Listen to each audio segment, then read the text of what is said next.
Hi everyone, welcome to my channel. ತಮ್ಮೆಲ್ಲರಿಗೂ ನಮ್ಮ ಚಾನಲ್ಗೆ ಸ್ವಾಗತವನ್ನು ಕೋರುತ್ತಾ ಇವತ್ತಿನ ವಿಡಿಯೋದಲ್ಲಿ 2026ನೇ ಶೈಕ್ಷಣಿಕ ಸಾಲಿನ ವಿವಿಧ ಮೊರಾರ್ಜಿ ವಸತಿ ಶಾಲೆಗಳ 6ನೇ ತರಗತಿಯ ಎಕ್ಸಾಮ್ಗೆ ಸಂಬಂಧಪಟ್ಟಂತೆ ತಾವುಗಳು ಕೂಡ ನೋಡಿರ್ತೀರಿ. ಈಗಾಗಲೇ ಹಿಂದಿನ ವಿಡಿಯೋದಲ್ಲಿ 3ನೇ ಸುತ್ತಿನ ಸೀಟು ಹಂಚಿಕೆ ಲಿಸ್ಟು ಇವತ್ತು ಪ್ರಕಟ ಆಗಿರುತ್ತದೆ. ಇಲ್ಲಿ ಬಹಳಷ್ಟು ವಿದ್ಯಾರ್ಥಿಗಳು, ಪೋಷಕರು ಕೂಡ ಕಾಯ್ತಾ ಇದ್ರಿ. ಇಲ್ಲಿ 3ನೇ ಸುತ್ತಿನ ಲಿಸ್ಟು ಪ್ರಕಟ ಆಗುತ್ತದೆ ಅಥವಾ ಇಲ್ಲವಾ ಎನ್ನುವಂತಹ ಪ್ರಶ್ನೆಗಳನ್ನು ನಾನು ಕೂಡ ಹಿಂದಿನ ವಿಡಿಯೋದಲ್ಲಿ ಅಥವಾ ನಿನ್ನೆ ತಿಳಿಸಿದ್ದೆ. ನಿನ್ನೆ ರಿಲೀಸ್ ಆಗುತ್ತೆ ಅಂತ ಕಾರಣಾಂತರಗಳಿಂದ ಇವತ್ತು ಪ್ರಕಟ ಮಾಡಿರುತ್ತಾರೆ. ಬೆಳಗ್ಗೆ ಕೂಡ ನಾನು ಮಾಹಿತಿಯನ್ನು ಕೇಳಿದ್ದೆ ಅವರಿಗೆ. ಇವತ್ತು ಸಂಜೆ ಒಳಗಾಗಿ ರಿಲೀಸ್ ಆಗುತ್ತೆ ಥರ್ಡ್ ಲಿಸ್ಟ್ ಅಂತ ತಿಳಿಸಿದ್ರು. ಅದೇ ರೀತಿಯಾಗಿ ಇವತ್ತು 3ನೇ ಸುತ್ತಿನ ಸೀಟು ಹಂಚಿಕೆಯ ಲಿಸ್ಟು ಪ್ರಕಟ ಆಗಿರುತ್ತದೆ. ಬಹಳಷ್ಟು ಪೋಷಕರು ಕಾಯ್ತಾ ಇದ್ರಿ. ಹಾಗಾಗಿ ತಮ್ಮ ಮಗ ಅಥವಾ ಮಗಳು ಇಲ್ಲಿ ಸೆಕೆಂಡ್ ಲಿಸ್ಟಲ್ಲಿ ಕೂಡ ಸೆಲೆಕ್ಟ್ ಆಗಿಲ್ಲ ಎನ್ನುವಂತಹ ವಿದ್ಯಾರ್ಥಿಗಳ ಪೋಷಕರೇ ತಾವುಗಳು ಕೂಡ ಚೆಕ್ ಮಾಡ್ಕೊಂಡು ನೋಡಿ ನಿಮ್ಮ ಜಿಲ್ಲೆಯನ್ನು ಯಾವುದು ಅಂತ. ಯಾವ ಜಿಲ್ಲೆಯಲ್ಲಿ ತಾವು ಎಕ್ಸಾಮ್ ಬರೆದಿದ್ರಿ ಅದೇ ಜಿಲ್ಲೆಯ ಲಿಸ್ಟನ್ನು ನೋಡಬೇಕಾಗುತ್ತೆ. ಇಲ್ಲಿ ಯಾವ ರೀತಿ ಚೆಕ್ ಮಾಡ್ಕೊಳ್ಳೋದು ಸೆಲೆಕ್ಷನ್ ಲಿಸ್ಟ್ ಅನ್ನೋದನ್ನು ನಾನು ಈಗಾಗಲೇ ಹಿಂದಿನ ವಿಡಿಯೋದಲ್ಲಿ ತಿಳಿಸಿದ್ದೇನೆ.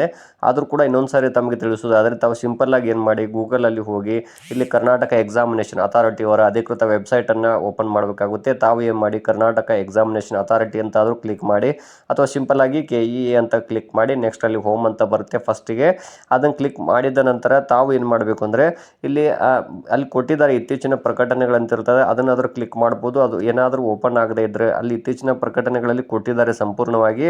ಏನು ಅಂದರೆ ಇಲ್ಲಿ 2026-27ನೇ ಶೈಕ್ಷಣಿಕ ಸಾಲಿನ ಕರ್ನಾಟಕ ವಸತಿ ಶಿಕ್ಷಣ ಸಂಸ್ಥೆಗಳ ಸಂಘದ ಇಲ್ಲಿ ಕ್ರೈಸ್ ಮತ್ತು ಏಕಲವ್ಯ ಮಾದರಿ ವಸತಿ ಶಾಲೆಗಳ 3ನೇ ಸುತ್ತಿನ ಸೀಟು ಹಂಚಿಕೆ ಲಿಸ್ಟು 2026 ಅಂತ ಇರುತ್ತೆ. ಅದನ್ನಾದರೂ ನಾವು ಕ್ಲಿಕ್ ಮಾಡ್ಬೋದು. ಒಂದು ವೇಳೆ ಅದು ಓಪನ್ ಆಗದಿದ್ದರೆ ಅಲ್ಲಿ ಬಲಗಡೆ ನೋಡ್ಬೋದು, ಮೇಲ್ಗಡೆ ಇಲ್ಲಿ 3 ಅಡ್ಡಗೆರೆ ಕೊಟ್ಟಿರ್ತಾರಲ್ವ, ಅದನ್ನ ತಾವು ಕ್ಲಿಕ್ ಮಾಡಿ. ನೆಕ್ಸ್ಟ್ ತದನಂತರ ತಾವೇನು ಮಾಡ್ಬೇಕು, ಅಲ್ಲಿ ಪ್ರವೇಶ ಅಂತ ಬರುತ್ತೆ ನೋಡಿ. ಪ್ರವೇಶವನ್ನು ಕ್ಲಿಕ್ ಮಾಡಿದ ನಂತರ ಅಲ್ಲಿ ಕ್ರೈಸ್ MRS 2026 ಇರ್ತದೆ, ಅದನ್ನ ತಾವು ಕ್ಲಿಕ್ ಮಾಡಬೇಕು. ಅದು ಆದ ನಂತರ ಫಸ್ಟಿಗೆ ಬರುತ್ತೆ 2026-27ನೇ ಶೈಕ್ಷಣಿಕ ಸಾಲಿನ ಇಲ್ಲಿ ಕ್ರೈಸ್ ದಿನದ 3ನೇ ಸುತ್ತಿನ ಸೀಟು ಹಂಚಿಕೆ ಲಿಸ್ಟು ಇವತ್ತು ದಿನಾಂಕ ಕೂಡ ಕೊಟ್ಟಿರ್ತಾರೆ ಮತ್ತು ಡಿಸ್ಟ್ರಿಕ್ಟ್ ವೈಸ್ ಅಂತ ಇರುತ್ತೆ. ತಾವೇನು ಮಾಡಬೇಕು ಅಂದರೆ ಡಿಸ್ಟ್ರಿಕ್ಟ್ ವೈಸ್ ಪ್ರತಿಯೊಂದು ಜಿಲ್ಲೆಯ ಲಿಸ್ಟನ್ನು ಅಲ್ಲಿ ಕೊಟ್ಟಿದ್ದಾರೆ. ತಮ್ಮ ಜಿಲ್ಲೆಯನ್ನು ಕ್ಲಿಕ್ ಮಾಡಿ ಇಡೀ ಜಿಲ್ಲೆಯ ಲಿಸ್ಟನ್ನು ಡೌನ್ಲೋಡ್ ಆದರೂ ಮಾಡ್ಕೊಳ್ಬೋದು ಅಥವಾ ತಾವು ನೋಡ್ಕೊಳ್ಬೋದು.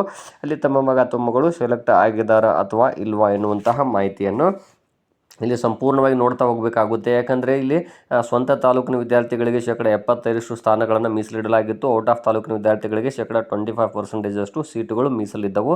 ಸೊ ತಾವು ಏನು ಮಾಡ್ಬೋದು, ತಮ್ಮ ಮಗ ಅಥವಾ ಮಗಳು ತಮ್ಮ ಸ್ವಂತ ತಾಲೂಕಿನಲ್ಲಿ ಸೆಲೆಕ್ಷನ್ ಆಗಿಲ್ಲ ಅಂತೇಳಿ ಬಿಟ್ಟು ಬಿಡಬೇಡಿ. ಪ್ರತಿಯೊಂದು ತಾಲೂಕನ್ನು ಚೆಕ್ ಮಾಡ್ತಾ ಬನ್ನಿ. ಔಟ್ ಆಫ್ ತಾಲೂಕಿಗಾದರೂ ಸೆಲೆಕ್ಷನ್ ಆದರೂ ಆಗಿರಬಹುದು.